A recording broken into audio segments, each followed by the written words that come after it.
सो अभी रिसेंटली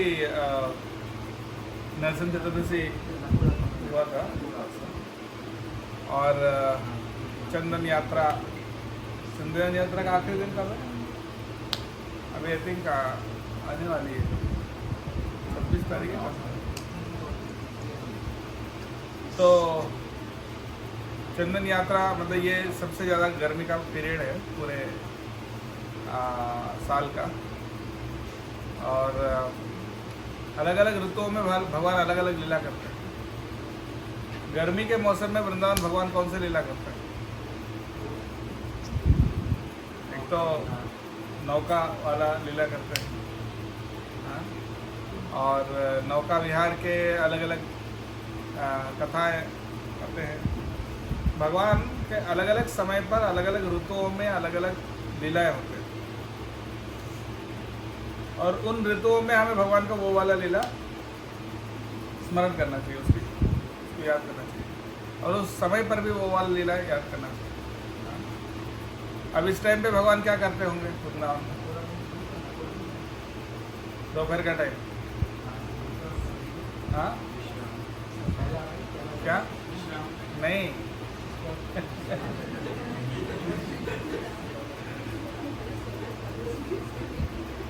ये इस टाइम पे लंच और लंच के बाद गेम्स ग्वाल वालों के साथ दिन में। और 12 बजे से पहले वाला प्रहर एक्चुअली 8 प्रहर है। एक प्रहर में 3 घंटे होते हैं, 3 घंटे की प्रहर होता है और 24 घंटे के अंदर 8 प्रहर होते हैं और एक प्रहर में एक प्रकार की लीला होती है। तो 12 बजे से पहले यानी 9 से 12 का जो टाइम है लगभग, उस टाइम पे गाय चराने वाला लीला होती है। वो गाय चरा के घर तो वापस कितने बजे आते हैं? शाम को आते हैं लगभग 5-6 बजे, गोधूली वेला यानी सूर्यास्त से पहले। तो अभी दिन में वही चल रहा है। अभी सुबह लगभग 9-10 बजे गाय लेके निकल जाते हैं और निकल के फिर पहले उनको चराते हैं थोड़ी देर और फिर उनको एक जगह पर छोड़कर फिर क्या करते हैं ये लोग सब बैठकर अपने घर से टिफिन बॉक्स जो ले आते हैं तो उसमें से अलग अलग व्यंजन खाते हैं। और मध्याह्न पूर्वाह्न, मध्याह्न और अपराह्न तीनों। पूर्वाह्न यानी 12 बजे से पहले, राइट। मध्याह्न यानी 12 से 2, 12 से 3, ठीक है। और अपराह्न यानी 3 से 6। तो मध्याह्न यानी 12 से 3 के बीच। तो मध्याह्न वाला जो समय है उस समय पर लंच होता है और लंच के बाद खेलते हैं थोड़ा, हाँ। और नौका विहार भी होती है। बीच में थोड़ा सा ग्वाल वालों के साथ खेलते खेलते बीच में किसी बहाने ब्रेक ले लेते हैं। ब्रेक लेके कहाँ जाते हैं? गोपियों के पास, और नौका विहार वाला लीला होती है। और फिर वापस आते हैं, फिर वापस आकर फिर गाय लेकर फिर वापस घर आते हैं। तो जनरली जो एडवांस डिवोटीज वो क्या करते हैं, वो हमेशा ये सोचते हैं कि इस समय पर इतने बजे, अभी ये टाइम जो हो रहा है, इस टाइम पे कृष्ण की क्या लीला कर रहे होंगे, वो लीला का स्मरण करते हैं। जो गोस्वामी थे वो वही करते थे। वो लोग जो भी टाइम पे भगवान कौन सा लीला कर रहे हैं उसका चिंतन करते हैं।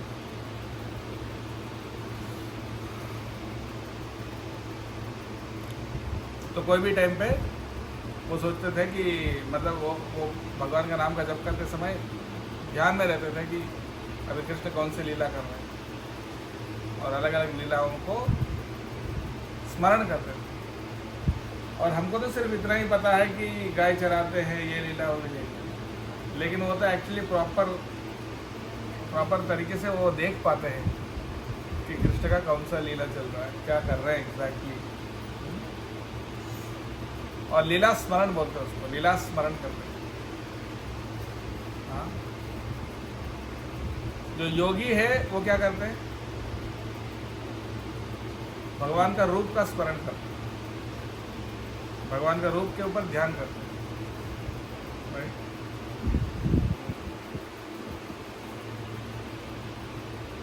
परमात्मा के ऊपर ध्यान करते हैं, हृदय में जो परमात्मा है उस पर।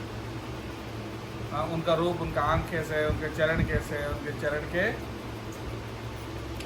नाखून कैसे हैं, ठीक है। फिर उसके बाद उनके चरण के रंग और वो सब कैसे हैं। फिर उसके बाद उनके जो पैर और उनके जांघ हैं, उनके पेट, छाती, हाथ, कंठ और उनका सुंदर मुख और उनके होंठ और उनकी आँखें, उनके मतलब, और फिर उनका मुकुट, कपाल, मुकुट, इन सब का ध्यान करें।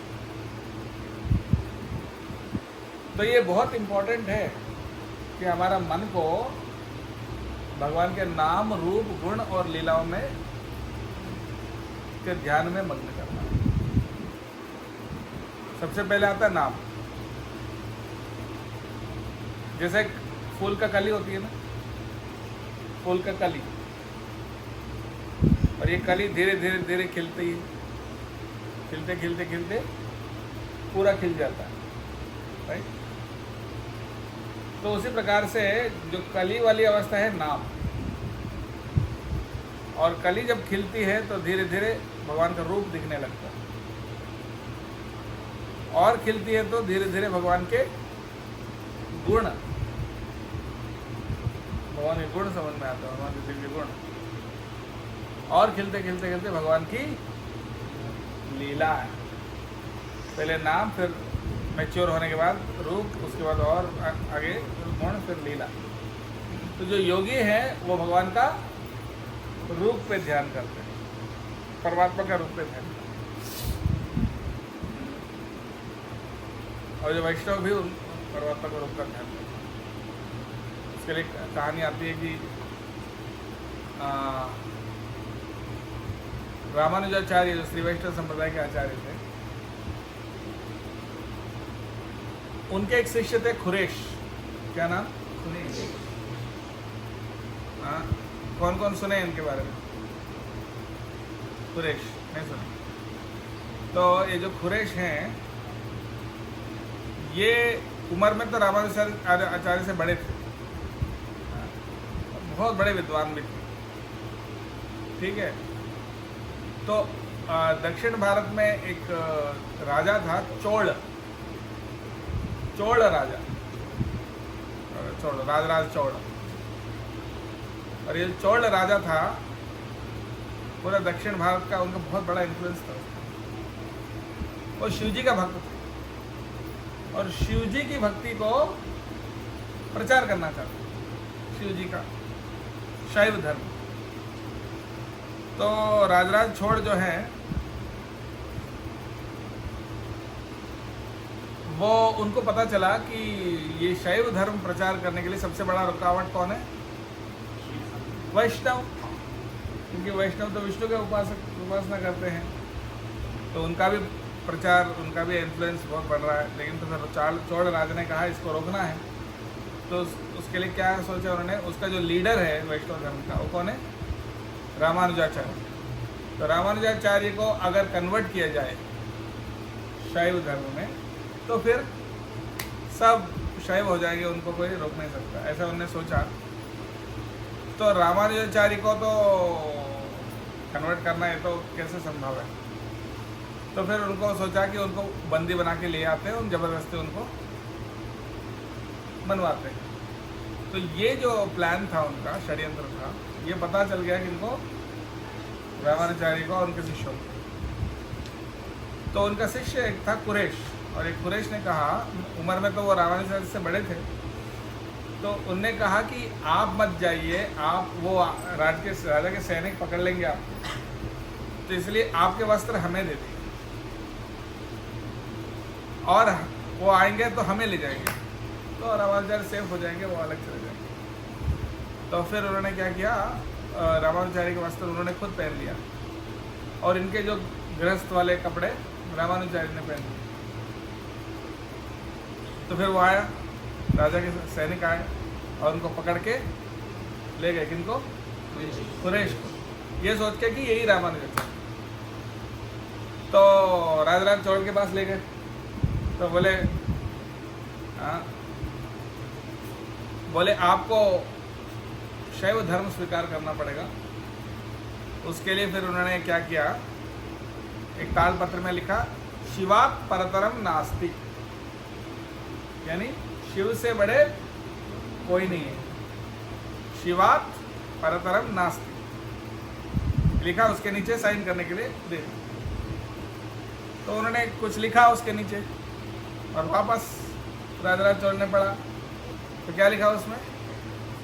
अस्ति द्रोणस्ततः परम लिखा, अस्ति द्रोणस्ततः परम। शिव जो शब्द है उसके दो अर्थ है, एक तो शंकर जी है और दूसरा अर्थ ये भी है एक मेजरमेंट। जैसे आजकल हम 1 लीटर लीटरों में हम नापते हैं या किलो में नापते हैं वजन, तो वजन या वॉल्यूम का एक नाप है शिव। तो उससे बड़ा एक नाप है, वो नाप का नाम है द्रोण, ठीक है। तो शिवात परतरम नास्ति होता है शिव से बड़े कोई नहीं है, शिव से बड़ा कुछ नहीं है। तो उनके लिखा शिव से बड़ा द्रोण है।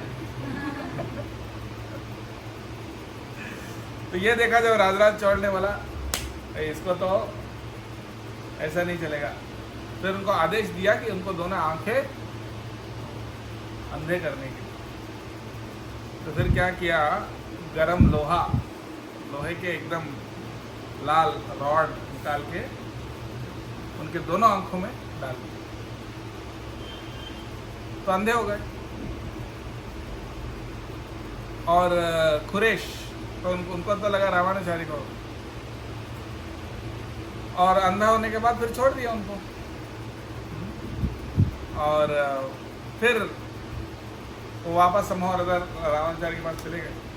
और इस बीच में क्या हुआ, जो राजराज चौड़ था उनको कैंसर जैसी बीमारी हुई, राचापुंड बोलते हैं, मतलब एक ऐसा अल्सर हो जाता है, घाव हो जाता है, और वो घाव कभी ठीक नहीं होता, वो घाव बढ़ते बढ़ते बढ़ते खत्म हो जाता। तो वो हो गया उसको, और उस बीमारी से वो खत्म हो गया राजराज चौड़, उस वैष्णव अपराध के कारण। तो फिर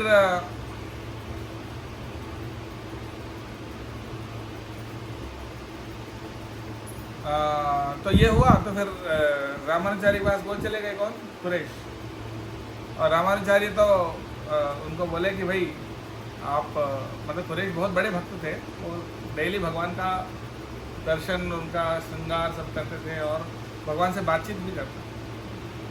रंगनाथ जो है, श्रीरंगम कभी गए? कौन कौन गए श्रीरंगम? कोई नहीं गए। श्रीरंगम में रंगनाथ मंदिर है, वर्ल्ड का सबसे बड़ा मंदिर है आज भी। उसमें 7 गेट है, आपको जाना चाहिए, सबको जरूर जाना चाहिए। 7 गेट है, हर गेट का एक कंपाउंड है, दीवार है चारों, बहुत ऊंचा। और एक गेट क्रॉस करेंगे उसके बाद दूसरा गेट आएगा। तो पहला और दूसरा गेट के बीच में एक पूरा शहर बसा हुआ है, उसमें मार्केट्स हैं, गाड़ियाँ चलती हैं, दुकानें हैं, घर है, सब है, एक पूरा स्ट्रीट है। एक पहला गेट और दूसरे गेट के बीच में, फिर दूसरा और तीसरे के बीच में एक और गांव। तीसरा और चौथे के बीच में एक है, मतलब तो एक मंदिर के अंदर एक शहर के बराबर है पूरा। तो वो 7 गेट पार करके अंदर जब जाते हैं, जो भगवान रंगनाथ का लेटा हुआ विग्रह है, भगवान विष्णु शेषनाग के नीचे जो लेटे हुए हैं, वो विग्रह है। हाँ, और बहुत लंबा, मतलब शायद ये रूम जितना, वहाँ से यहाँ तक इतना विग्रह रहेगा शेषनाग पे लेटे हुए। तो मतलब एक दरवाजे से उनका चरण का दर्शन होगा, फिर आगे जाएंगे, फिर उनका नाभि, फिर और जाएंगे उनका सर, ऐसा। तो उनका डेली श्रृंगार वगैरह करते थे। तो रामानुजाचार्य चाहते थे कि इनका आंखें वापस आ जाए।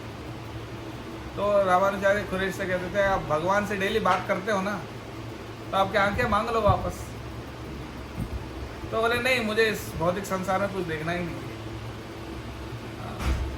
भौतिक संसार में हमको कुछ भी नहीं देखना, तो क्यों मांगे आंखें? तो वो बोले तो फिर तो लेकिन भगवान को तो देखना चाहिए ना, भगवान को देखने के लिए भी तो आंखें आपको चाहिए। तो बोले भगवान तो मुझे ऑलरेडी दिखते हैं। तो रामानुजाचार्य ने कहा ऑलरेडी दिखते हैं, तो फिर बताओ आज कौन सा श्रृंगार पहना है भगवान? हाँ, भगवान को आज कौन से रंग के वस्त्र पहना है, कौन से क्या क्या आभूषण पहना है, कहाँ कहाँ। तो उन्होंने अंधे होने के बाद भी एग्जैक्टली एक एक मतलब कहाँ उनके पैर के अंगूठे से लेके उनके एक एक चीज़ क्या क्या भगवान को पहना है, उन्होंने पूरा एज इट इज बता दी। उनके हृदय में दिखते थे। हाँ, तो फिर इस तरह से मतलब जो भक्त होते हैं भगवान के दर्शन जब करते हैं तो बहुत समय लेके बहुत डिटेल में दर्शन करते हैं। और ये तो ऊंचे भक्त तो उनके हृदय में ही दर्शन कर लेते हैं, लेकिन वो ऐसा नहीं कर सकते। तो कम से कम बाहर जो दर्शन करते हैं उसमें भी तो कम से कम हमको देखना चाहिए। ऐसा नहीं कि हमने ऐसे दर्शन कर लिया बस हो गया। अगर आपसे पूछा जाए कि भाई आज भगवान का कौन सा वस्त्र पहना है, कौन सा रंग, मतलब उनके कान के कैसे हैं, किस शेप के, हाँ, उनके अंगूठे कौन से रंग के, तो आप बता सकते हैं? कौन बता सकते हैं?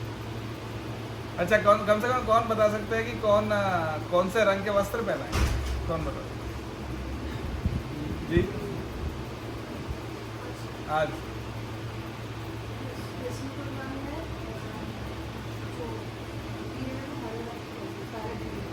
पैरेट ग्रीन और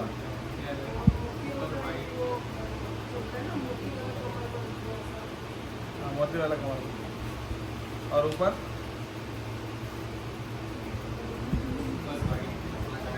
राधा रानी का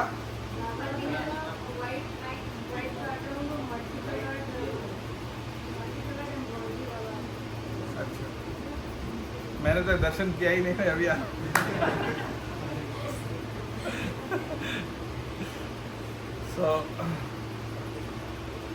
हाँ, तो एकदम डिटेल में ऑब्जर्व करना, कैसे नहीं बस चेहरा देख लिए बस चले गए। तो ऐसा दर्शन मतलब डिटेल। ऐसा बोलते हैं कि जो पुजारी होते हैं, ध्यान से सुनिए, हमें आगे चल के क्या करना है? भगवत धाम जाना है ना। भगवत धाम जाके क्या करना है? भगवान की लीला में पार्टिसिपेट करना है ना। तो प्रभुपाद जी बोलते थे कि पुजारी ऑलरेडी भगवान के लीला में है। पुजारी सेवा जो करते हैं वो स्पेशल सेवा है, क्योंकि वो ऑलरेडी भगवान की लीला में है। क्योंकि भगवान की लीला मतलब क्या, वो उठते हैं, ब्रश करते हैं, खाना खाते हैं, भोग लगाते हैं, फिर उसके बाद उनके अलग अलग लीलाओं में 24 घंटे जो अलग अलग लीला, जो पुजारी उनके लीला में भाग लेते हैं। और जो हेड पुजारी स्पेशली जो होते हैं वो 24 घंटे भगवान के लीलाओं के बारे में ही सोचते हैं। मतलब उनकी जो सेवा है कि कल कौन सा वस्त्र पहनाना, आज क्या भोग लगाना, शाम को क्या भोग लगाना, सुबह क्या बनाना, हाँ। मतलब वो ऑलरेडी भगवान की सेवा, मतलब भगवान की लीला में भाग लेना। ऑलरेडी भगवान साक्षात खड़े हैं, तो मतलब आप उनके वस्त्र पहना रहे हैं, उनको खिला रहे हैं, भोग आरती कर रहे हैं, मतलब आप ऑलरेडी उनकी लीला में हैं।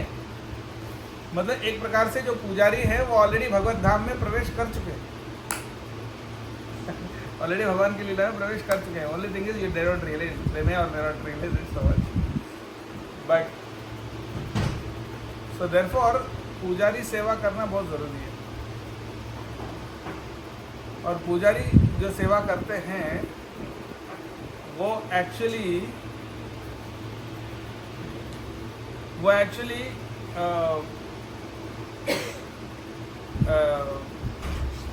एक तो भगवान की लीला में ऑलरेडी प्रवेश कर रहे हैं, भगवान की लीला में ऑलरेडी हैं, और जो पुजारी सेवा करते हैं, हाँ, वो सभी एक्टिविटीज को प्यूरिफाई करती है। हाँ, क्योंकि दिन भर आप अपने बारे में सोचते हैं। इवन हम भी ऐसा सोचते हैं, मेरी साधना अच्छी नहीं चल रही है, मेरी माला अच्छी नहीं चल रही है, उसमें भी मेरी और मैं चलता है, मैं और मेरा मेरा ये, मेरा वो, मेरा ये काम, मेरा वो काम। लेकिन जैसे आप भगवान के सामने आ गए, भगवान को वस्त्र करना, अब मैं और मेरा भूल जाओ, अब उनको क्या भोग लगाना है, अब उन पर ध्यान देना। तो मैं और मेरा से हट जाएगा तुरंत मन, और भगवान में ऑटोमेटिक लग जाएगा।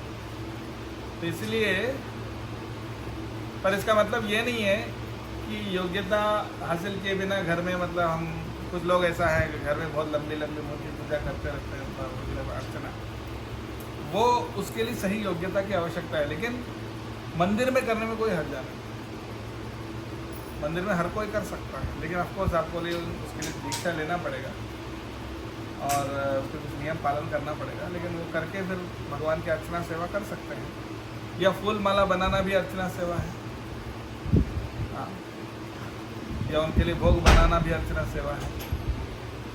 ऐसा नहीं कि जो ऑल्टर में आरती कर रहे हैं वही अर्चना सेवा कर रहे हैं, बल्कि ऑल्टर के बाहर भी बहुत अर्चना सेवा होती है, उनके फूल माला से लेकर, उनको भोग लगाने से लेकर, हाँ, भोग के लिए सामग्री परचेज करने से लेकर, मंदिर साफ करने से लेकर, हाँ, और इवन कीर्तन करना, जो मंदिर में कीर्तन करते हैं वो भी राधा गोविंद जी की खुशी के लिए करते हैं। बुक डिस्ट्रीब्यूशन करना, लोगों को, जो अतिथि, भगवान के घर में आए हुए लोग, उन अतिथियों को सम्मान करना,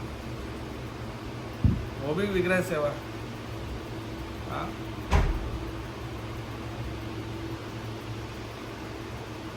एक भक्त थे वृंदावन, घनश्याम बाबा। वो जो थे,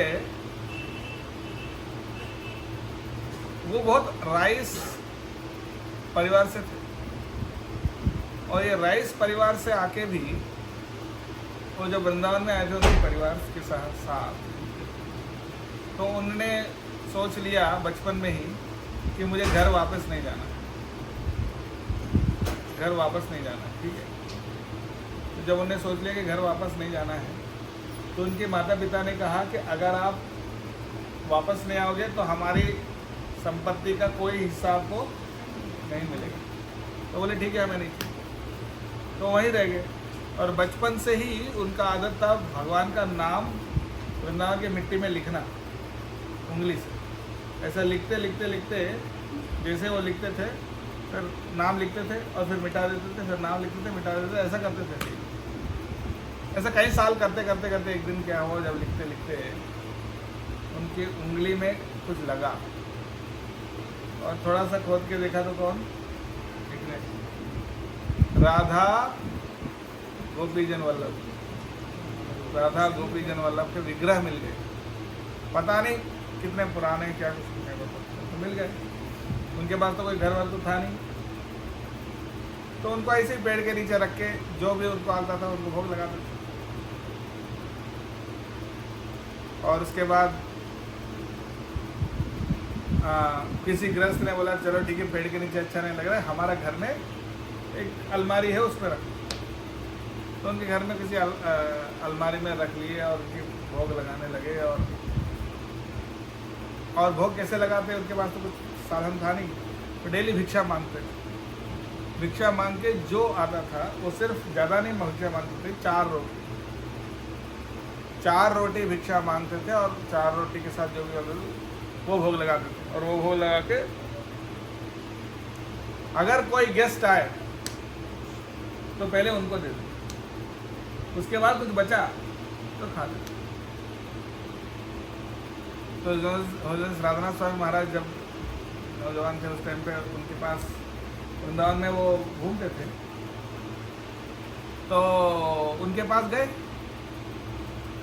तो उनसे बातचीत होती थी, और डेली उनको 4 रोटी भगवान का प्रसाद भोग जो है वो उनको खिला देते थे। ऐसे 3-4 दिन के बाद पता चला महाराज को कि 3 दिन से इन्होंने कुछ खाया नहीं। क्यों? क्योंकि जो 4 रोटी जो भोग लगाए थे वो तो इनको खिला दिए और उसका कुछ बचा नहीं था। उससे ज़्यादा भिक्षा तो मांगते नहीं थे, राइट? नहीं तो उन लोगों पे बर्डन बन जाएगा बोल के उतना ही भिक्षा मांगते। और पहला प्रेफरेंस क्या है? गेस्ट। पहले गेस्ट को खिलाओ फिर वो खुद खाओ। तो 3 दिन से नहीं खाए तो फिर महाराज उनको डांटने लगा, ये क्या कर रहे हैं आप? मुझे 12 जगह पता है वृंदावन में जहाँ फ्री में प्रसाद मिलता है, मैं उनमें से कोई भी जगह जाके खा सकता हूँ। आप 4 ही रोटी खाते हो, वो हमको क्यों खिला रहे? आपको खाना। तो बोले आप राधा गोपी जन वल्लभ के गेस्ट हैं और आपकी सेवा करने से वो प्रसन्न होते हैं और आपकी सेवा करना ही राधा गोपी जन वल्लभ की सेवा है। तो इसलिए उनको वो खिला दी। और वो रोते रोते बोले आप राधा गोपी जन वल्लभ की गेस्ट है, आपकी सेवा करना मेरा प्रिविलेज। एक और बात बताऊंगा तो हम चुप जाएंगे। तो ऐसा 3 दिन से हुआ ना, तो एक बात उन्होंने सोच लिया कि रात को वहीं स्टे करेंगे उनके साथ। और जब रात को स्टे करे तो ऐसा था कि वो ठंड के मौसम, और ठंड के मौसम में वो वृंदावन में बहुत ठंड होती और वो कांपते थे लेटे लेटे। और उनके पास क्या था? एक फटा हुआ पुराना चादर, पतला सा। लेकिन ये जब राधाराम महाराज वहाँ थे तो फिर बोले आप इसको ओढ़ के सोइए। अरे नहीं नहीं नहीं, आप ओढ़िए, मतलब वैसे ही मुझे आदत है यमुना के किनारे सोना। नहीं नहीं नहीं नहीं, आप राधा गोपी जन वल्लभ के गेस्ट हैं, मतलब आपको ओढ़ना ही पड़ेगा। और ज़बरदस्ती उनको ही ओढ़ा के फिर वो सो जाते थे, लेकिन ठंड में कांपते थे। तो जैसे ही महाराज थोड़ा वेट करते, थोड़ा इनको नींद लग जाए और थोड़ा जैसे इनको आंख लग गया कि इनको घनश्याम बनो, तो उन्होंने क्या किया, धीरे से उठे और उनका चादर उनके ऊपर ऐसे लगाने के लिए जैसे थोड़ा सा टच हुआ तो एकदम झटके से उठ जाते थे। नो नो, आप राधा गोपी जन वल्लभ के गेस्ट हैं, आपको पहले उड़ाना। फिर वापस जबरदस्ती इनको उड़ा दो, फिर वो सो जाते थे। और थोड़ा 15-20 मिनट के बाद, आधा घंटे के बाद फिर जब उनको आंख लगा, ऐसा लगा, तो इस बार उनको पता ही नहीं होना चाहिए, आराम से जाके वो पता ही नहीं लगे ऐसा लगाने की वजह। जैसे चादर उनको टच हुआ फिर एकदम से बैठ जाते। ए नो, यू आर राधा गोपी जन वल्लभ गेस्ट, आपको पहले उड़ना चाहिए, फिर वापस से। तो रात भर यही चल रहा। सो ऐसा मतलब गेस्ट को इतना। और जब वो जा रहे थे तो राधा रानी के जो आभूषण कुछ वो निकाल के उनको दी और आंखों में आंसू के साथ उसको स्वीकार किया। सो मतलब क्या है, गेस्ट रिसेप्शन ऐसा हो। तो गेस्ट में, मंदिर में कोई गेस्ट आते हैं तो उनको हमें ऐसे ट्रीट करना चाहिए कि भगवान के गेस्ट हैं। तो फिर वो क्या होता है, हाँ, फिर वो भी विग्रह अर्चन। मेरा कहने का मतलब ये है कि विग्रह अर्चन मतलब ये नहीं कि सिर्फ आरती करना, भोग लगाना या भोग बनाना, बल्कि मंदिर में आए हुए गेस्ट को भगवान के बारे में बताना, उनको प्रसाद खिलाना, उनको वेलकम करना, ये और अच्छा भगवान की विग्रह की सेवा।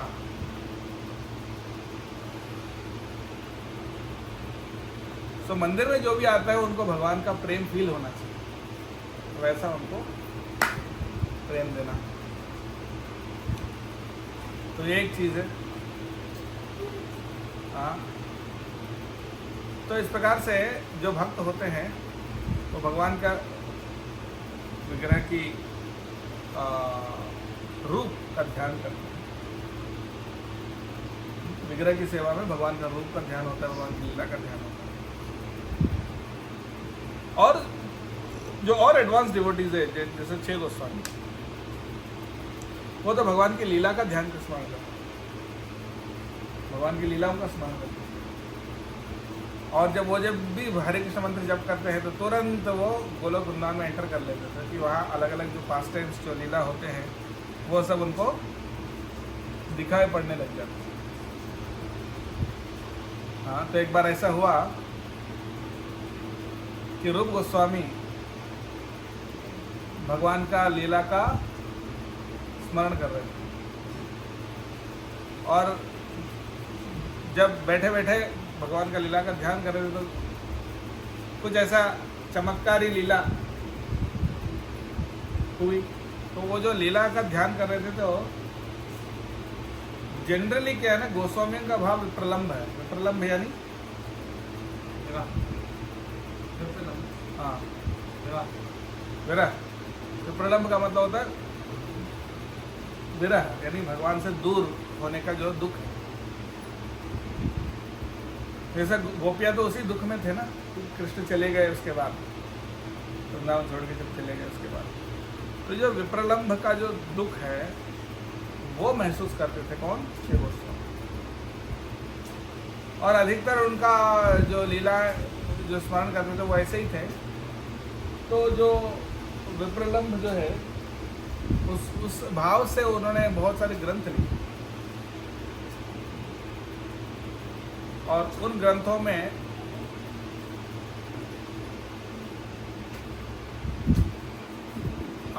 एक ग्रंथ है जो रूप गोस्वामी ने लिखा। वो रूप गोस्वामी का उस ग्रंथ का नाम भूल रहा हूँ। उस ग्रंथ में राधा कृष्ण का जो है विरह के विलाप, शायद विलाप पुष्पांजलि, विलास पुष्पांजलि तो इन्होंने लिखा है राधा गोस्वामी। तो एनीवे वो तो शायद विदग्ध माधव या ललिता माधव, शायद आई एम नॉट श्योर। वो ग्रंथ जब रूप गोस्वामी ने जो लिखा विरह भाव में, तो उसको पढ़े कौन? रघुनाथ दास। तो वो पढ़ने के बाद वो इतने दुखी हो गए कि उनको कोई सांत्वना नहीं कर पा रहे थे और वो बुक छोड़ने को तैयार नहीं थे, बार बार वही पढ़ रहे थे। और उनका दुख देख के बाकी गोस्वामी से रहा नहीं जा रहा। तो उस बुक को उनसे छुड़वाना था। छुड़वाने का एक ही तरीका था कि रूप गोस्वामी ने एक और बुक लिखी, चमत्कार चंद्रिका, जिसपे थोड़ा फनी लीला है, जो मतलब थोड़ा मज़ेदार लीला है जो कृष्ण ने किया, उसका उल्लेख। तो जब रूप गोस्वामी का नया बुक निकला तो बोले वो दिए, तो फिर वो पढ़ने लगे, तो फिर वो पुराना किताब ले ली। तो ये पढ़ के थोड़ा उनका माइंड जो है मूड अच्छा हुआ। हाँ, तो इस तरह से वो लीलाएं का स्मरण कर रहे थे। तो एक बार ऐसे फनी लीला था, तो ऐसा क्या हो रहा था, राधा रानी फूल तोड़ रही थी, चंपा पेड़ का।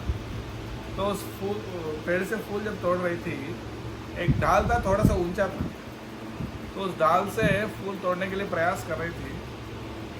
तो कृष्ण छद्मवेश ने क्या किया, ऊपर चढ़ के उस डाल को पैर से नीचे दबाया। तो पैर से नीचे दबाया तो ढाल नीचे आ गया, और ढाल नीचे आ गया तो उसको राधारानी ने पकड़ लिया। और जैसे राधारानी ने उसको पकड़ लिया, कृष्ण ने पैर हटा लिया, तो क्या हुआ, वो ढाल ऊपर चली गई। तो फिर वो हवा में लटकने लगी। तो उसको देख के कृष्ण हंसने लगे। तो ये लीला देख रहे थे कौन? रूप गोस्वामी। और जब रूप गोस्वामी ये लीला दर्शन कर रहे थे तो ये स्मरण कर रहे थे, तो वो देख के हंस रहे थे, मुस्कुरा रहे थे, राइट। और उसी टाइम पे जब रूप गोस्वामी ये लीला का दर्शन कर रहे थे, उसी टाइम पे वहाँ पर सामने एक वैष्णव जा रहा था जो पंगु था। वो मतलब पंगु मतलब समझते हैं ना, जो चल नहीं सकता ठीक से, हाँ, अपंग। तो जो मतलब ऐसा अलग अलग तरीके से चलता था वो, तो उसका अपंग जो होते हैं वो उधर से चल रहे थे। तो रूप गोस्वामी क्या कर रहे थे, मुस्कुरा रहे थे। किसको देखकर? लीला को देखकर।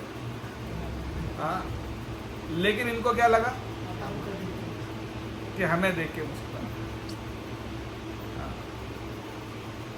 हमें देख के इनको भी हंसी आती है। देखो रूप गोस्वामी इतने बड़े आचार्य है, वो भी हमें देख के हंसते हैं।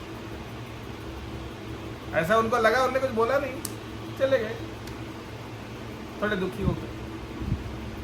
और जैसे वो निकल गए वहां से, फिर इनका जो लीला का दर्शन है बंद हो गया। अभी टीवी में नेटवर्क बंद हो गया, पिक्चर नहीं दिखाएगा। तो फिर वो समझ नहीं पाया ऐसा क्यों हुआ। तो फिर उन्हें उनके बड़े भाई सनातन गोस्वामी को बोला कि what happened, why did this happen. तो सनातन गोस्वामी ने कहा कि कोई वैष्णव का अपराध हुआ होगा। तो मैंने तो जानबूझ के कभी कोई वैष्णव का अपराध तो किया नहीं। तो इसको जानने के लिए एक ही तरीका है, क्या? सभी वैष्णवों को बुलाओ वृंदावन प्रसाद के लिए, भोजन। और अगर कोई नहीं आया, कोई व्यक्ति, तो इसका मतलब उनको अपराध हो। तो उन्होंने सभी वैष्णवों का आमंत्रण किया, और ये अपंग वैष्णव जो थे वो नहीं गए। तो उनको समझ में आ गया कि इनके साथ कुछ हुआ। तो रूप गोस्वामी उनके पास गए, प्रणाम किए और समझ गया आपने आए नहीं प्रसाद में। तो बोले हमारी आने की क्या आवश्यकता है, बहुत बड़े बड़े वैष्णव हैं, और वैसे ही हम अपंग हैं, तो उससे आपको भी मतलब हंसी आती है, कुछ ऐसा बोल दिया। तो बोले ऐसा क्यों लगा आपको? उस दिन मैं आया था तो आप हंस रहे थे। तो फिर उन्होंने फिर क्लैरिफाई किया कि ऐसा नहीं है, मैंने तो देखा ही नहीं कि आप आए, कि मैं कुछ और सोच के हंस रहा था देख के, और आप उसी वक्त वहाँ आ गए। तो फिर उन्होंने कहा अच्छा ऐसा हुआ, तो हम गलत समझ लिए आपको। तो फिर वो प्रणाम करने लगे रूप गोस्वामी, और रूप गोस्वामी खुद प्रणाम करने लगे, नहीं हमसे अपराध। तो फिर इस तरह से वो, तो मतलब किसी वैष्णव को थोड़ा दुख लगता है, तो कृष्ण को भी दुख लगता है, क्योंकि वैष्णव को दुख लगता है तो वैष्णव कहाँ है? कृष्ण के हृदय में। कृष्ण के हृदय में वैष्णव है, तो वैष्णव को अगर कष्ट हुआ तो कृष्ण को कष्ट हुआ, कृष्ण का हृदय को कष्ट हुआ। और कृष्ण का हृदय को कष्ट हुआ तो फिर कैसे आप उनकी लीला देख पाएंगे? सो देयरफॉर, जबकि रूप गोस्वामी ने जानबूझ के कोई अपराध नहीं किया, तो उनको पता भी नहीं था, लेकिन फिर भी अपराध लगा। अगर कोई जानबूझ के करे तो उसका और क्या कहना, तो और बड़ा अपराध माना जाएगा। इसलिए वैष्णव समाज में जब आते हैं तो सबसे ज़्यादा हमें सावधान रहना चाहिए कि किसी वैष्णव के प्रति अपराध ना करें। अगर उनकी सेवा करें तो अच्छी बात है, सेवा नहीं करें तो कम से कम अपराध मत करो। और सबसे ज़्यादा अपराध हम खुले आम करते हैं। हम अरे ये जो आते हैं ना, अरे ये ऐसे है, ये वैसे है, ये ऐसा हुआ, ये ऐसा करते हैं, ये ऐसे वो वैसे, इनने ऐसा करा, उनने वैसा करा, उनने ये ऐसा कहने में हम संकोच नहीं करते।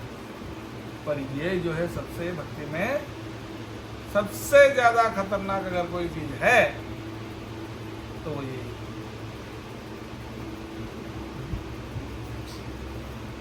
भले आप पाप भी करो तो भगवान शायद क्षमा कर दे। अगर आपसे पाप हो गया तो शायद भगवान क्षमा कर दे, लेकिन अगर आप जानबूझ के अपराध करते हैं, वैष्णव की निंदा करते हैं, तो कभी भगवान उसको क्षमा नहीं करते। हो सकता है वो वैष्णव खुद क्षमा कर दे, उसके बाद भी भगवान नहीं क्षमा करेंगे। वैष्णव क्षमा करने के बावजूद भगवान क्षमा नहीं करेंगे। अगर उसका सही क्या बोलते हैं उसको, उपचार नहीं किया जाए। जैसे मान लीजिए आपका कार है, ठीक है, मैं ले गया कुछ काम से और ठोक दिया, और वापस दे दिया, बोले सॉरी।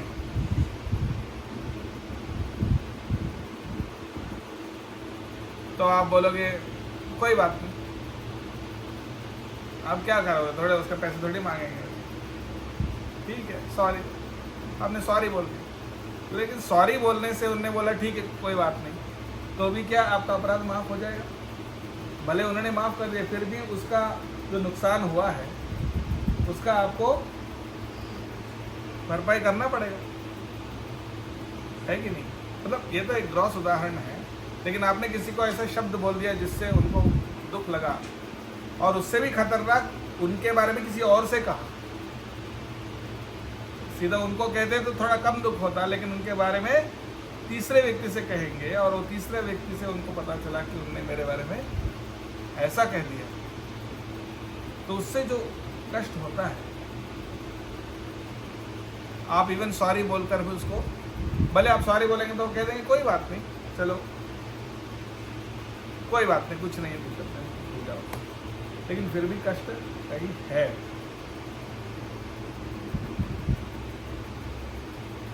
तो उसको दूर करने के लिए क्या करना पड़ेगा? उनकी सेवा करना पड़ेगा, कुछ उनको ऐसे दिखाना पड़ेगा कि अब हम सही में दुखी है उस बात को लेकर। ऐसा नहीं कि सॉरी एक शब्द कहना बहुत आसान, आजकल बहुत सस्ते में उसको यूज़ कर, सॉरी, आपने ऐसा कुछ खतरनाक चीज़ कर दिया उसके बाद बोले सॉरी, बट लेकिन वो जो दुख हुआ, जो कष्ट हुआ, उसको कौन, उसको कैसे आप सही करेंगे? उसके लिए कुछ सेवा करके उनको कुछ करना पड़ेगा, ताकि उनके दिल से, उनका अंदर से वो चले जाए और उसके ऊपर से खुश हो जाए आपके ऊपर, तब जाके उसका निवारण हो। तो इसलिए वैष्णव अपराध सबसे ज़्यादा खतरनाक है। और ये हमारी पुराना आदत जो है ना, कई जन्मों का, कि इनकी बुराई करो, उनकी बुराई करो, उनकी ये कमी ढूंढो, उनमें वो कमी ढूंढो, अरे उनने ऐसा क्यों करा, इनने ऐसा क्यों करा, वो ऐसा क्यों करते, वो ऐसे क्यों है, क्या है, वैसा क्या, उनको ऐसा करना चाहिए, इनको ऐसा करना चाहिए।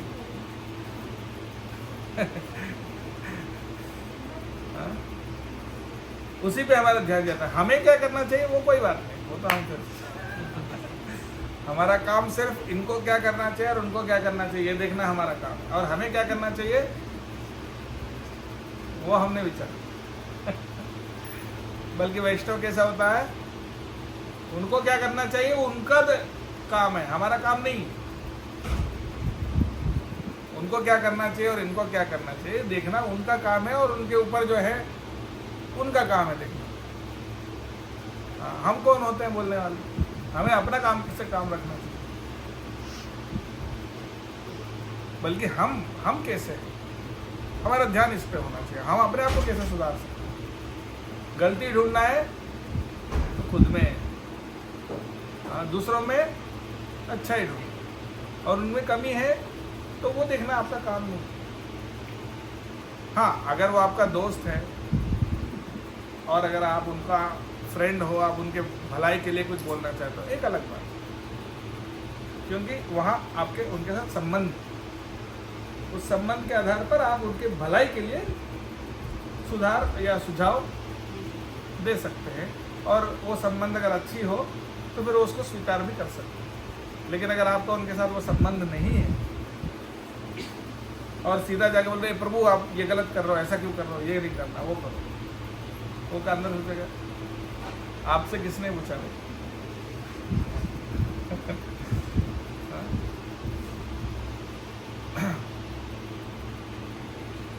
तो इसलिए ये सब वैष्णव सदाचार है ना। वैष्णव के बीच में जब हम आते हैं तो हमारे व्यवहार कैसा होना चाहिए, ये बहुत इम्पोर्टेंट। ऐसा नहीं कि बस हम माला कर रहे हैं तो हम भगवत धाम चले जाएंगे। माला करने के साथ वैष्णव सदाचार अगर सही नहीं है तो अब माला करने के बाद भी भगवान प्रसन्न नहीं होते, अपराध होता है। तो माला करते करते आपको साथ में ये सब चीज़ों को भी ध्यान देना चाहिए, वैष्णव के साथ कैसे व्यवहार करना। तो रूप गोस्वामी की लीला से ही समझ में आती है, जबकि उनने कुछ किया ही नहीं रूप गोस्वामी ने, फिर भी उनको अपराध लगा। तो लेकिन रूप गोस्वामी ने उसको कैसे हैंडल किया, सही तरीके से उसका समाधान किया। तो इसीलिए ये चीज़ हमको याद रखना चाहिए और we should be extremely careful. कभी कभी हम क्या करते हैं, किसी का इंटेंशन को गलत समझ लेते हैं। शायद वो अच्छे उद्देश्य से कुछ कह रहा है, लेकिन आपको लगता है अरे ये देख के हमको देख के जलते हैं, इसलिए ऐसा किया। ऐसा होता है ना, हमको लगता है अरे ये हमें देख के जलते हैं, हम हमें पसंद नहीं करते, इसलिए वो ऐसा कुछ कह रहे हैं, कुछ ऐसा ताकि हमारी बुराई हो जाए। हो सकता है उनका मन में ऐसा कुछ ना हो, उनने कुछ अच्छे सोच के करेंगे।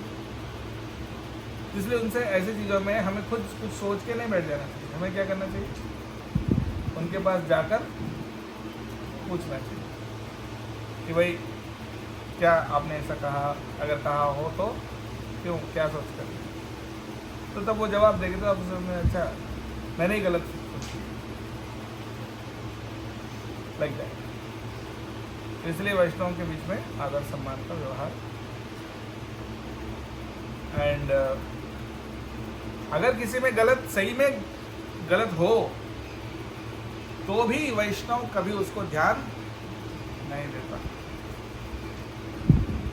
ये मैच्योर वैष्णव का लक्षण है कि बहुत उन्नत और विचारशील जो वैष्णव होते हैं, अगर कोई जानबूझ के अगर आपको कष्ट भी दे तो वैष्णव कभी उसको गलत नहीं। अगर आप ऐसा कर सकते हो मतलब सही में भक्ति, सही में वैष्णव बन गया।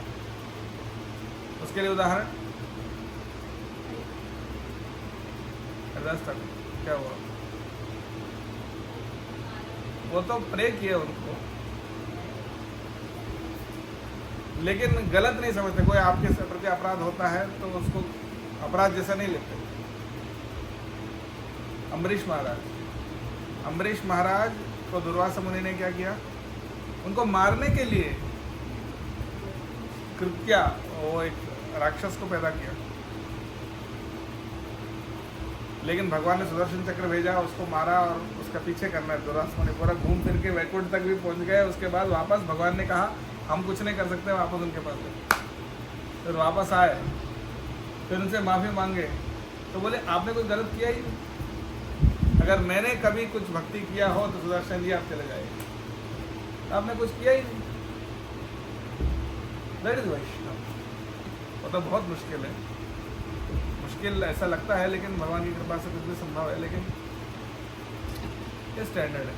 हाँ, अगर कोई आपके प्रति नेगेटिव सोचते भी है तो भी हम उनके बारे में नेगेटिव नहीं सोचते।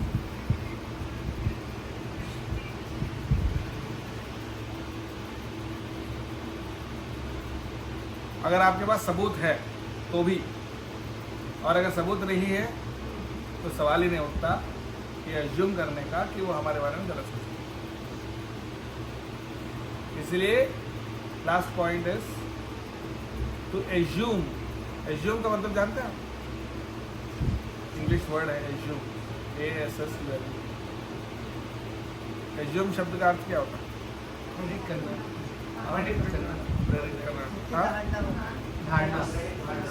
धारणा। आपने सोच लिया, एज्यूम कर लिया, शायद ये हमारे तरफ ऐसा देख रहे हैं, इसका मतलब शायद ये हमें पसंद नहीं करते। मतलब एज्यूम, अरे उस दिन उन्होंने ऐसा बोल दिया, उन्होंने उनसे ऐसा बोला, मतलब हाँ ये हमारी बुराई करना चाहते थे। तो ये हुआ एजम्पशन। यानी जिसका कोई पक्की सबूत नहीं। शायद ऐसा है, लेकिन जो शायद है उसको आप फैक्ट मान लें, रियल मान लें। तो एज्यूम कभी भी नहीं करना। अगर एज्यूम करना ही है तो अच्छा एज्यूम करो,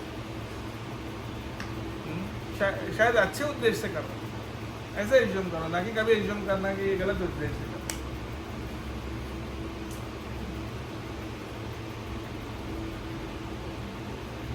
तो एज्यूम इज इंग्लिश में शब्द है ASSUME।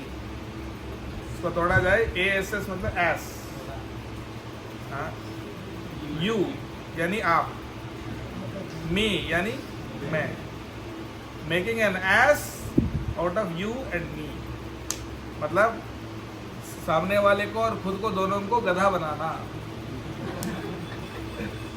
एज्यूम करने का मतलब, सो देयरफॉर डोंट एज्यूम। हाँ, पक्की सबूत है तो आप समझ सकते हैं हाँ ये सबूत है कि नहीं, सही में ये बात है, तो उसके बाद भी ऐसा नहीं कि उनको द्वेष करना चाहिए। आप पूछ सकते हैं देखिए ये हमारे पास सबूत है, तो इसका आपका क्या जवाब है इसके, ऐसा पूछ सकते हैं अकेले में शांति से, लेकिन एज्यूम नहीं करते। तो इस तरह से Vaishnava dealings are very very important. और आधी चीज़ें क्या 90% चीज़ें सॉल्व हो जाती हैं सिर्फ ठीक से बातचीत कर लेने से। अगर आपने सोच लिया कि इनने ऐसा कर दिया, पर आप भी सोच रहे हो और वो भी सोच रहे हैं मेरे तरफ अलग नज़र से देख रहे हैं 2-3 दिन से, मतलब ये हमें पसंद नहीं करता, और आप भी अलग नज़र से देखो, मतलब ये हमें पसंद नहीं, और वो सोचते हैं नहीं ये हमें पसंद है, दोनों एक दूसरे को ऐसे ऐसे देखें और बात नहीं कर रहे। हाँ हाँ, अरे आप हमारे बारे में ऐसे सोचते हो, मैं क्यों बात कर रहा हूँ आपसे, जाओ। और वो भी ऐसे सोच रहे हैं आप ऐसे करते इसलिए हम भी बात नहीं करें, जाओ। और ये सोचते सोचते सोचते बहुत बड़ा बना दिया उसको, और वो भी सोचते सोचते सोचते बड़ा बना दिया, और पता चला कि 6 महीने के बाद दोनों जाने दुश्मन हो। और पूरा शुरुआत कहाँ से हुआ कि उनने ऐसा देख दिया।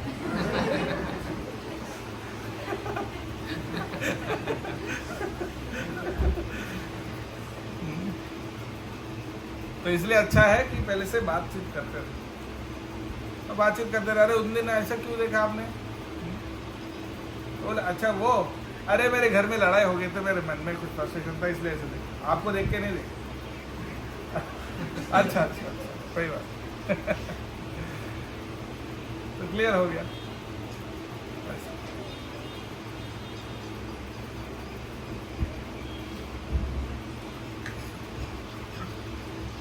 Very very important. और इक्वली इम्पोर्टेंट अगर अपराध करने से भी बराबर क्या है, अपराध सुनना। अगर कोई अपराध करे यानी वैष्णव की निंदा करे तो बहुत खतरनाक है, लेकिन निंदा करने वाले की जितना फल बराबर फल मिलता है किसको, सुनने वाले को। हाँ, और ये आदत है कई लोगों को। हाँ भाई आपको पता है, आपको पता है उस दिन क्या हुआ, उन्होंने क्या किया, और ये भी सुन, अच्छा ऐसा हुआ, हाँ ऐसा बोले, ऐसा बोल दिया हमने, ऐसा कैसा बोल दिया, अरे बताओ, हाँ दिस इज टू मच। अरे आपको पता नहीं, अरे उस दिन भी ऐसे बोले, अच्छा उस दिन ही बोले क्या, हाँ तो मतलब सही बात है, यही बात है। उतनी देर में अगर कोई गीता भागवत या चर्चा हो रही होती तो शायद हमारा उद्धार हो जाता। जितनी देर ऐसी बातों करने में हमको वेस्ट हो, तो इसको बोलते हैं प्रजल्पा, यानी अननेसेसरी बातें करना जो भगवान से भक्ति से संबंधित है, इसलिए प्रजल्पा।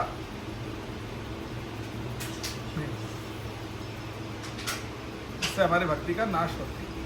तो ये सब ट्रेनिंग की बातें हैं। ये सब क्यों बोल रहा हूँ मैं, क्योंकि अभी आप लोग अच्छे से शिक्षित हो जाएंगे तो आने वाले भक्त आगे के वो भी, उनको भी ऐसा प्रॉपर ट्रेनिंग मिलेगा। और प्रॉपर वैष्णव जो डीलिंग्स है जैसा होना चाहिए वैसे जब होंगे तो मंदिर का शान शोभा रहेगी कि भाई इसका मंदिर के सिर्फ मूर्तियाँ ही सुंदर नहीं है, बल्कि भक्त और भक्तों के हृदय, उनके व्यवहार भी सुंदर है। और फिर उसको देख के बाकी लोग सब अट्रैक्ट हो। Hare Krishna. Questions?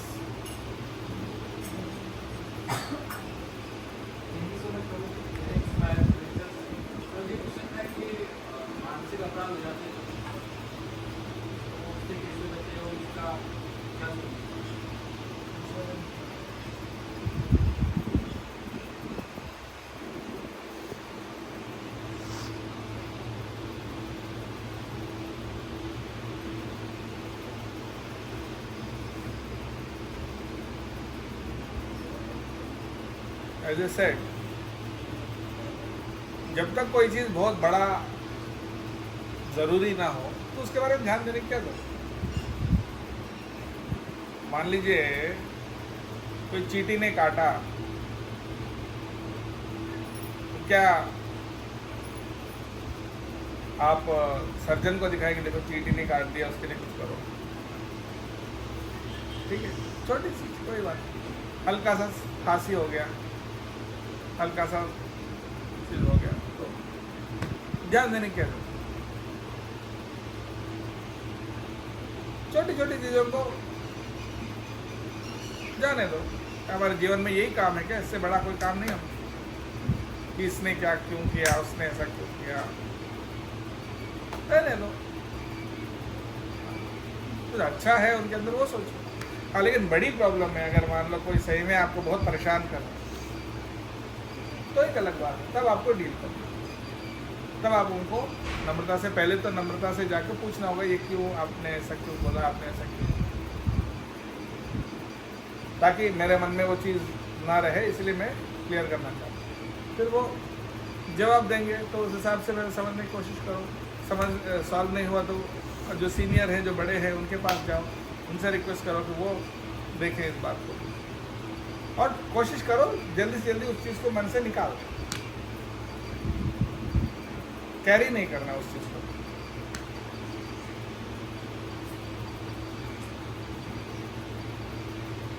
In fact life is too short, जीवन बहुत छोटी है, बहुत छोटी जिंदगी है, लंबी नहीं। इतनी छोटी सी जिंदगी में हम पूरा समय इसमें बर्बाद करें कि अरे उनने क्या किया, इनने क्या किया, इनने क्यों किया, तो we have better things to do.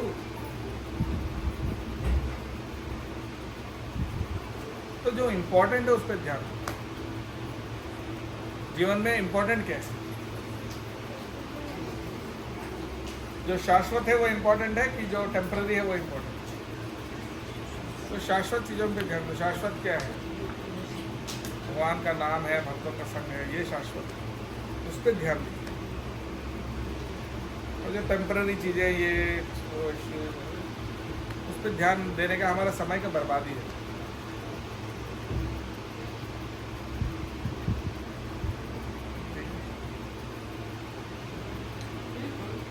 मानसिक अपराध हो जाता है, उसका पश्चाताप कैसे करना चाहिए? मन में कुछ गलत आ गया, कुछ गलत बोल दिया किसी, अप्रिशिएट करना। सामने वाले को नहीं पता था कि हमने मानसिक अपराध किया उसके प्रति, और वो वैष्णव अपराध। आप तो सामने वाले को पता होने की ज़रूरत भी नहीं है। हाँ, कि आप मन में ही उनको अच्छा सोच लो। आपने जहर पिया तो उसके लिए क्या करना है? जहर पिया तो उसका क्या सॉल्यूशन है? अमृत पीना। अमृत पियोगे तो क्या होगा? जहर। तो इसी प्रकार से वैष्णव अपराध क्या है? मन में भी हुआ तो जहर है, तो उसका एंटीडोट क्या है?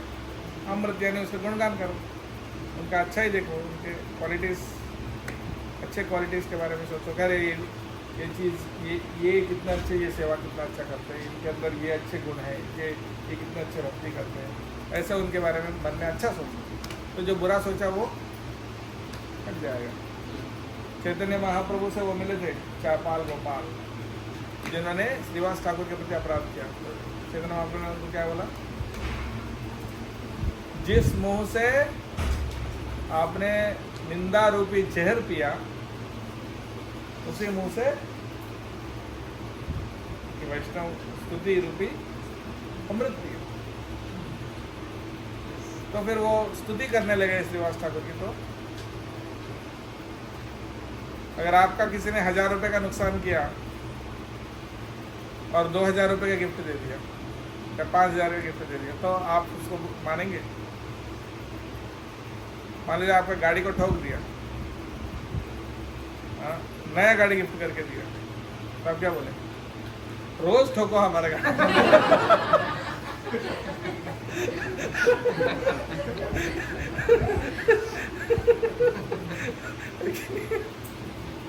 कोई बात नहीं।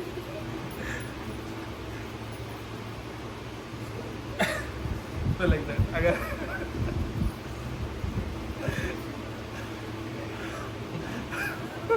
तो अगर आप किसी ने आपको किसी के प्रति बुरा किया तो उससे अच्छा कुछ अच्छा कर लो तो खुश हो जाएगी। अरे पर इसका मतलब ये नहीं कि रोज ठोकना। अरे तो स्वामी जी तो लीला देखना बंद हो गई तो उनको पता चल गया कि कुछ वैष्णव अपराध हुआ है, तो उन्होंने जाके ऐसे माफी मांगी है, वैसे कि सबको बुला के बोले हैं, तो हमसे भी अनजाने में हो जाती है, तो ऐसा कभी कभी लगने लगता है कि शायद हमको सजा मिली है या जो भी हो। जैसे मैं मंदिर नहीं आ पा रही हूँ 10 दिन से, तो जो भी कुछ हो गया है, तो मुझे ऐसा लग रहा है कि कुछ अपराध हो गया है, तो वो कैसे ठीक करें।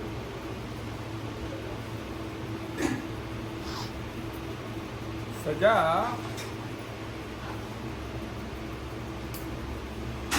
सजा वो नहीं है कि हमें कुछ कष्ट हुआ है, वो सजा नहीं। सजा ये है कि हमें वैष्णव के प्रति द्वेष, और वो द्वेष रखने की टेंडेंसी है, यही सजा है, ये असली सजा है। उसके बाद जो होती है वो तो सेकेंडरी है। सबसे बड़ा सजा क्या है पता है? कृष्ण प्रेम नहीं मिलेगा, यही सबसे बड़ा सजा। सबसे बड़ा सजा ये नहीं है कि आपको एक्सीडेंट हो गया, पैर टूट गया, या आपका 1 लाख रुपए का नुकसान हो गया, या आपका कोई बीमारी आ गई, या किसी ने आपको गाली दे दिया। हाँ, हमको लगता है ये सजा है, ये सजा नहीं है। असली सजा क्या है कि हम भगवान से दूर हो गए। और इनफैक्ट वैष्णव के प्रति द्वेष रहना वो खुद ही सजा है, जबकि वैष्णव के प्रति हमारा प्रेम होना चाहिए। प्रेम की जगह द्वेष है, वो सजा नहीं तो और क्या। तो जिस हृदय में वैष्णव के प्रति द्वेष है, क्या उस हृदय में भगवान के प्रति प्रेम हो सकता है?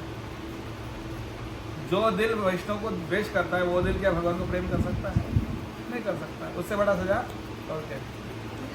मुझे ऐसा लग रहा है कि जैसे मैं संडे में फ्री हूँ, फिर भी मंदिर नहीं आ सकती, तो मुझे सजा मिलेगी? नहीं, सजा वही मैं बोल रहा हूँ, सजा तब है जब आप भगवान से दूर हो गए, नॉट फिजिकली। मतलब आपको भगवान की भक्ति करने की जो इच्छा है वो दूर हो गया। फिजिकली दूर है, लेकिन अगर मन में इच्छा है तो मतलब अभक्त है। उस दृष्टि से तो राधा रानी कृष्ण से दूर थी, सारे गोपियां, तो क्या भक्त नहीं? फिजिकली दूर रहना सजा नहीं है।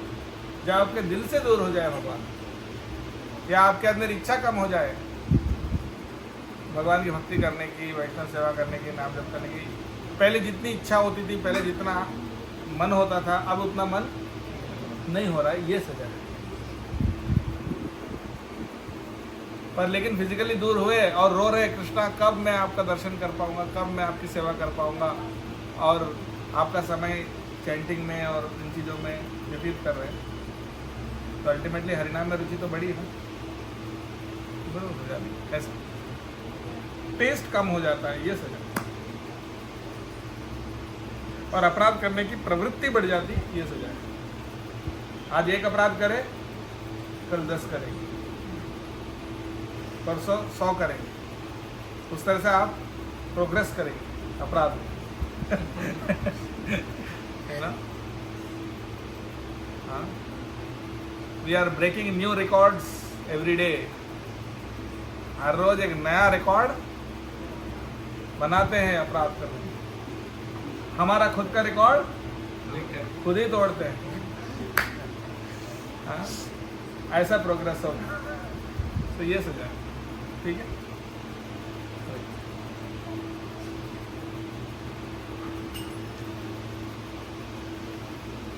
Okay, thank you very much, बहुत बहुत धन्यवाद। जय श्री प्रभुपाद की जय। जय श्री राधा गोविंद की जय श्री गौर निताय की श्री जगन्नाथ बलदेव सुभद्रा महारानी की जगद्गुरु श्री प्रभुपाद की अनंत कोटि वैष्णव वृंद की निताय गौर प्रेमानंदे प्रभु की जय।